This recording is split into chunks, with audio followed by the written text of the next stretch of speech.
Na semana passada, nós tivemos a aprovação na Câmara, eu quero que o Luiz Felipe conte para a gente essa história, da isenção do imposto de renda para quem ganha até R$ 5.000.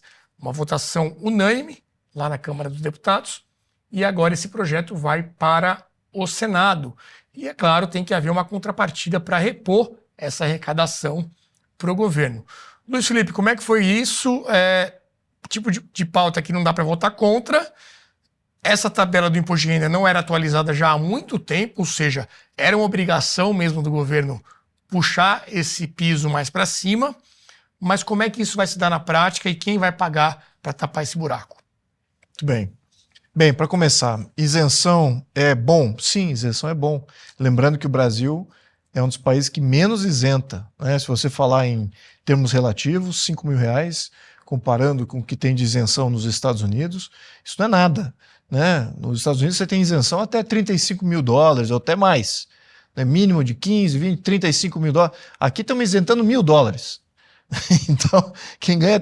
Então você veja como está baixo o nosso nível de isenção, né? Porque a nossa renda relativa também é baixa.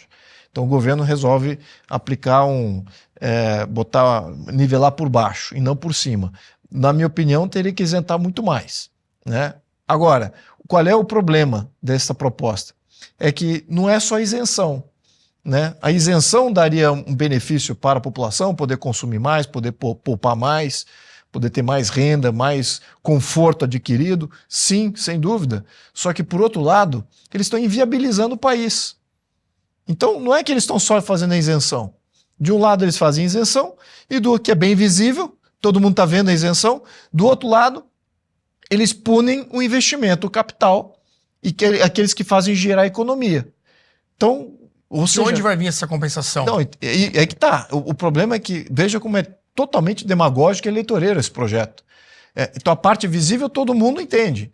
Temos isenção até 5 mil. Mas cadê o custo? O custo é baixar a atividade econômica, baixar investimento no Brasil.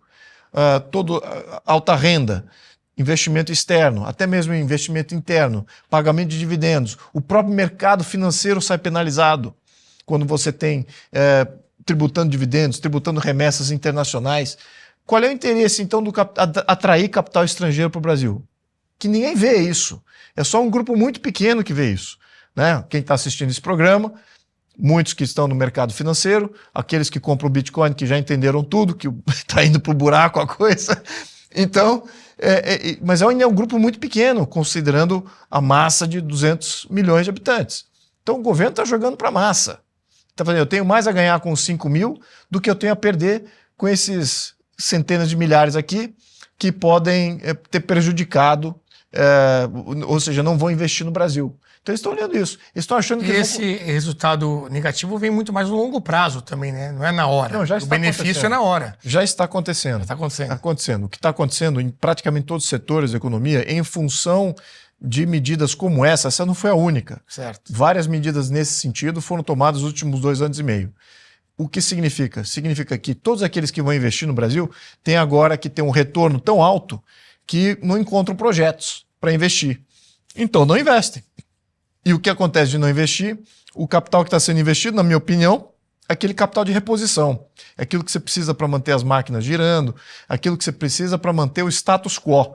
Você não está tendo grandes investimentos que dá aquele salto evolutivo em infraestrutura, evolutivo em serviços, evolutivos em novas indústrias, novos portos e tudo mais. O que você está tendo é investimento de reposição da máquina que gira atualmente. Então, ou seja, investimento baixo e limitado ao mercado nacional. O que vai vir de fora agora vai estar muito mais receoso de investir no Brasil. Não só por questões do próprio governo que quer arrecadar, mas também do próprio judiciário, que gera essa instabilidade jurídica total. Então eu falo assim, quem é que está investindo no Brasil?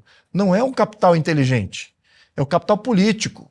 O capital inteligente não investe no Brasil, porque é inteligente. Então o que ele aloca no Brasil? Somente uma parcelinha de risco, uma parcelinha de alto risco que todo fundo tem. Então os grandes fundos de investimento têm lá uma parcelinha, fala assim, tem aqui uma parcelinha de alto risco, para onde é que eu vou botar? Bota lá no Brasil, quem sabe mude o governo. Quem sabe? E quem sabe eles revejam todas essas medidas tributárias que eles tomaram nos últimos 2 anos. Quem sabe? Tudo aí uma grande possibilidade. Mas no atual, se projetar o atual indo adiante, ainda projetar o próximo ano, que já estamos entrando aí em 12 meses da próxima eleição, projetando os próximos 12 meses, esse tipo de medida só vai aumentar. Vai de penalizar o capital que vem fazer girar a máquina e fazer demagogia do outro lado. Então a gente está vendo aí talvez o início de outras medidas e, claro, isso tem um benefício para o governo muito grande. É por isso que, politicamente, o que o Legislativo deu, exatamente por como foi construída a proposta, deu uma vitória política para o governo também, internamente, como nós colocamos aqui. Então estamos falando que o governo vive um momento que teve uma pseudo-vitória internacional. Os Estados Unidos quer conversar. Muito bem. E também, internamente, o Legislativo deu uma vitória política para o governo também. Então, temos aí uma situação política. Agora, como na política tudo muda, quem sabe tudo isso mude já no próximo mês. É como nuvem, né? Como dizem.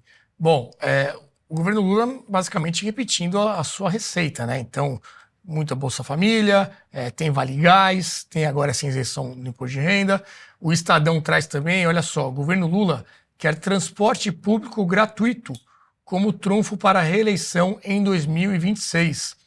Um estudo sobre o custo da gratuidade do transporte público em todo o território nacional foi pedido por Lula ao Ministério da Fazenda em agosto.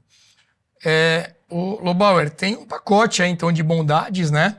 Claro, pagar menos imposto, acho que todo mundo aqui é a favor, mas tem como fazer isso também, né? Se viesse acompanhado, por exemplo, de um corte de gastos, uma austeridade, mas a gente está vendo justamente o inverso. Não, essa votação estrondosa aí não é unânime, né? Enfim, Foi. Não tem ninguém que votou contra. Exato. Nem todos votaram pela mesma razão. A maior parte demagoga votou porque sabe que popularmente, do ponto de vista populista, pega bem. O povo vai achar que estamos fazendo bem, estamos agradando o povo miserável que vai ter um pouquinho mais de renda. Outros votaram, uma minoria votou a favor, porque é a favor de baixar imposto mesmo, porque esse país é um país que tributa demais. Então qualquer medida que for destributar é boa. Então veja que as decisões, se você vai olhar o voto positivo de todos, tem votos positivos diferentes aí. Primeiro ponto. Segundo ponto, esses caras, eu já falei isso 1 milhão de vezes aqui, vou repetir. A cabeça dessa gente é a seguinte: Estado não quebra. E nós somos os campeões mundiais de gastar o dinheiro dos outros. Quem são os outros? Os contribuintes. Esses caras nunca fizeram nada para ganhar. Sempre foram dependentes do dinheiro dos outros, portanto sabem e se divertem gastando o dinheiro dos outros. Esse governo, com esse crescimento medíocre que a gente tem assistido nos últimos 2 anos e meio, ele só conseguiu o crescimento porque ele está se endividando de forma bombástica. Esse endividamento é que está trazendo o crescimento que a gente tem. E esse endividamento é o que está gerando o juro que a gente tem, de 15%. Esse endividamento é que está gerando a inflação quase fora de controle que a gente tem. E esse endividamento também vai aumentar com essa medida populista de você tirar o imposto do salário das 5 mil. O que deveria ser feito como consequência dessa situação dramática que nós estamos entrando? Cortar de algum lugar. Mas cortar gasto para essa gente não existe no vocabulário. Então você não consegue fazer isso. Porque é cortar gasto, passar um pente fino nos gastos públicos, ser mais eficiente, parar de contratar, tudo isso que a gente já cansou de falar. Eles não vão fazer isso. Pelo contrário, vão continuar dando benesses até o dia 13 de outubro do ano que vem, ou até um pouco mais talvez, até o final de outubro do ano que vem. Vai ser daqui até lá só medida populista. É gás, eletricidade, aumento de plano social, de toda a natureza, discurso ufanista. Vai ser assim campanha até o final. Nós vamos passar 4 anos com essa gente explodindo as contas públicas sem Covid. 4 anos? Aí, 450 dias a nossa contagem regressiva. Me dá um pouco de dor de barriga quando eu vejo esse número, porque eu sempre olhava ele, até essa época que nós estamos vivendo agora, eu olhava assim, vai acabar. Era uma contagem regressiva mesmo. Agora eu olho para ele e me dá dor de barriga porque eu não sei se vai acabar. É a nossa chance de acabar. Mas eu não sei se nós vamos conseguir, porque essas medidas aí são muito eficientes, infelizmente. Quando você dá migalha para o povo comemora. Quando você dá um monte de migalha, ele comemora também e fica com medo do que poderia vir, como é que poderia ser a vida sem as migalhas. E isso, infelizmente, pode acontecer no Brasil no ano que vem.